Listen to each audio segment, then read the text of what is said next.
Hello, I'm Marlis Arnold, trade show marketing consultant and author of the book, Build a Better Trade Show Image. Welcome to the Trade Show Insights podcast with news, tips, and tools to expand your knowledge of exhibiting.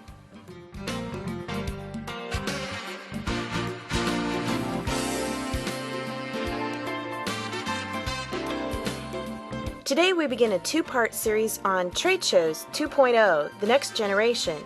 And we're going to start out by talking about Web 2.0 technologies that are useful for trade show exhibitors and show organizers.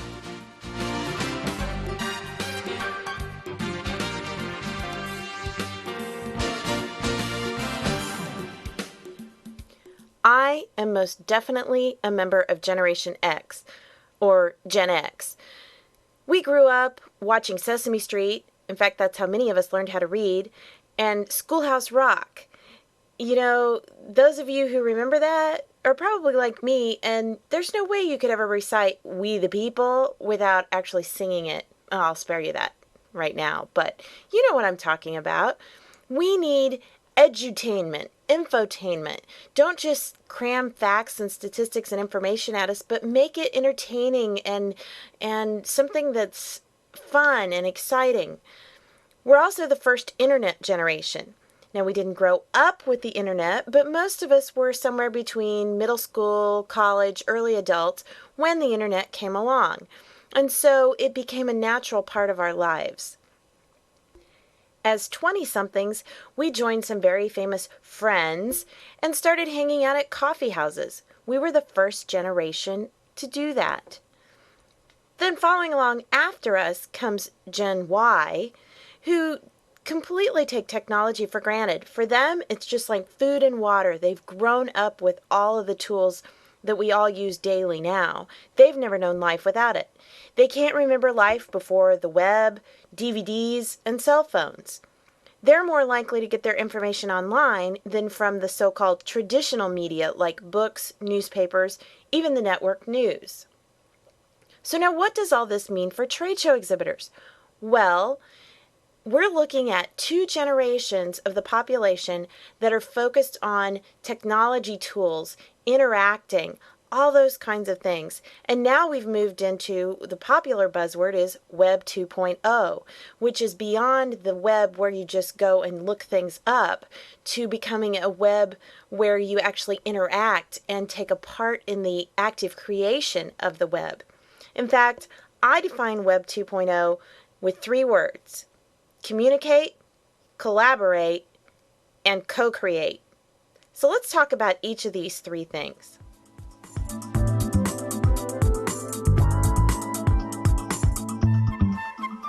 Communicate. First of all, the web's purpose is to inform and entertain. Remember, like I said, both of these generations need entertainment just as much as they need information.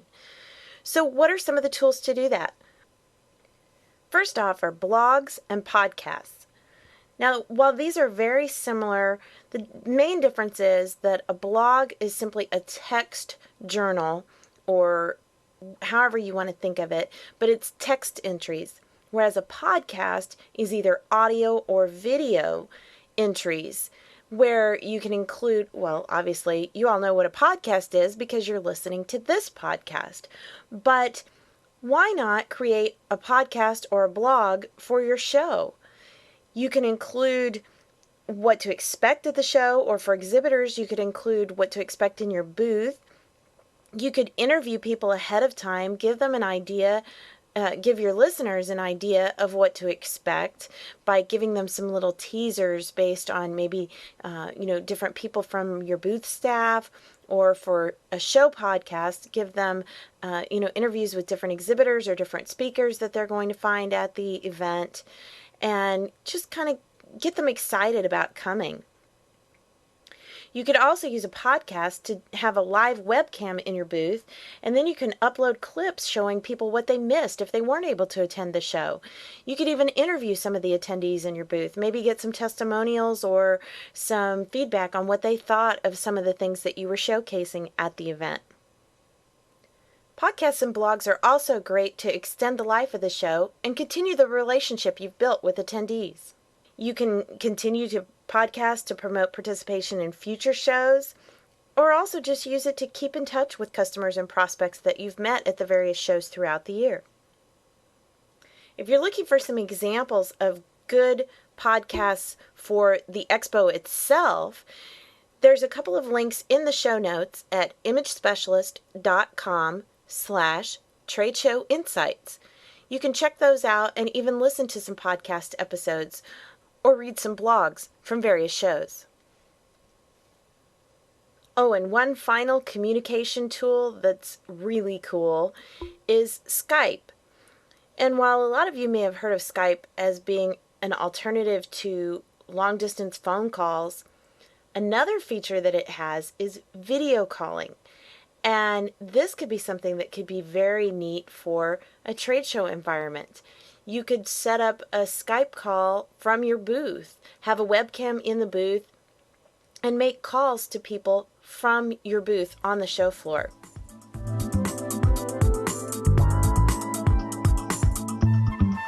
Next is collaborate, which really means to inspire a feeling of community.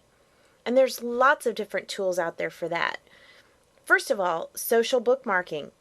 If you work on multiple computers, or if you're on the road a lot, and of course as trade show junkies, aren't we all, you might find social bookmarks handy for your own personal tool. Basically, these are web-based bookmark lists that you can mark as private if you want to just use it yourself, or you can opt to share them with others. So why not create a social bookmarking site and share it with all your customers, or use it as a tool that maybe you recommend to people in your trade show booth? You might also want to use a bookmarking service as a research tool to see who else is linked to the same things as you, and then you can view their list to see if there's other links there that tie back in with what you're looking for. Two of the most popular sites for this are Digg and Delicious, but another site that I like is called Caboodle, and it goes a step beyond basic bookmarking to allow you to add photos with the links.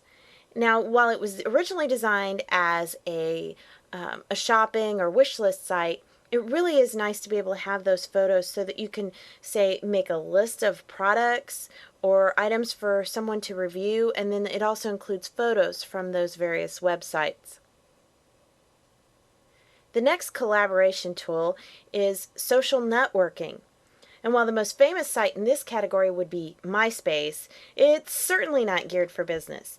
But there are some more sites popping up all the time that are, and some that are being revamped so that they are more business friendly. LinkedIn is a good option, but there are others. Facebook, which started out as a site for college students, is now getting more and more business friendly, and there's actually starting to be some trade show communities on there. And if you go to the show notes, you'll find a link to both my LinkedIn page and my Facebook page, so you can check those out. Some shows are even beginning to create their own social networking sites where they have opportunities for people to create a profile with their interests and what they're looking for at the show, maybe have some chat rooms or discussions ahead of time, let people post comments, and even send reminders through the service to invite people to an exhibitor's booth. We'll talk more about this technology in part 2 of our Trade Shows 2.0 discussion.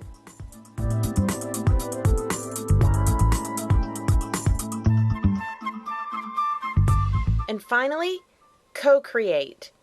This is the user-generated content, or what's sometimes called citizen journalism, where everybody participates in the creation.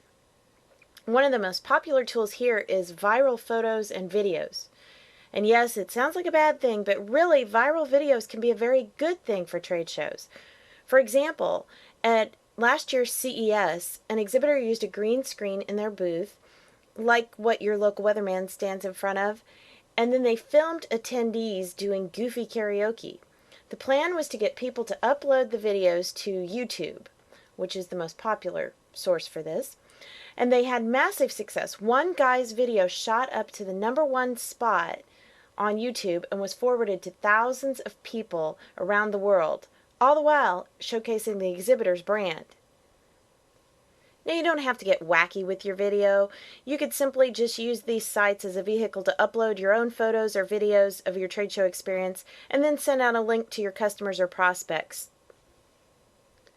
Another tool for user-generated content is wikis, the most famous of which being Wikipedia, which is now a larger encyclopedia than Britannica. But there are also sites that allow you to build your own wiki, and MPI, or Meeting Professionals International, is now developing a member-generated wiki, and there's a link to that in the show notes as well. And while there are lots more tools out there, including open source software programs, we don't have time to cover them all today, but I did include some more links to other cool tools in the show notes. So be sure and check those out at imagespecialist.com/tradeshowinsights.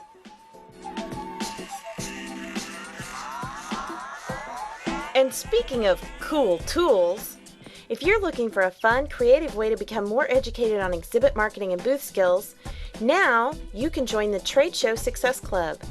This is the first in a series of multimedia self-study tools for exhibitors of all sizes and industries.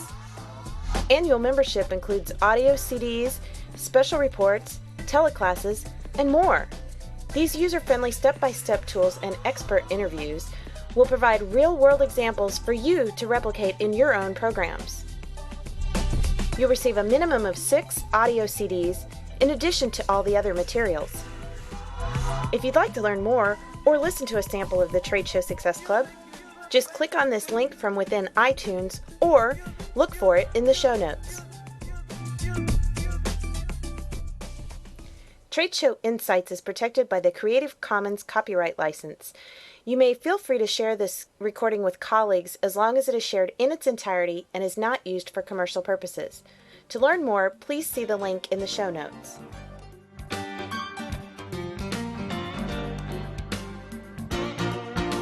Well, that's it for this episode of Trade Show Insights and part 1 of our series on Trade Shows 2.0. Until next time, I'm Marlis Arnold. Thanks for listening.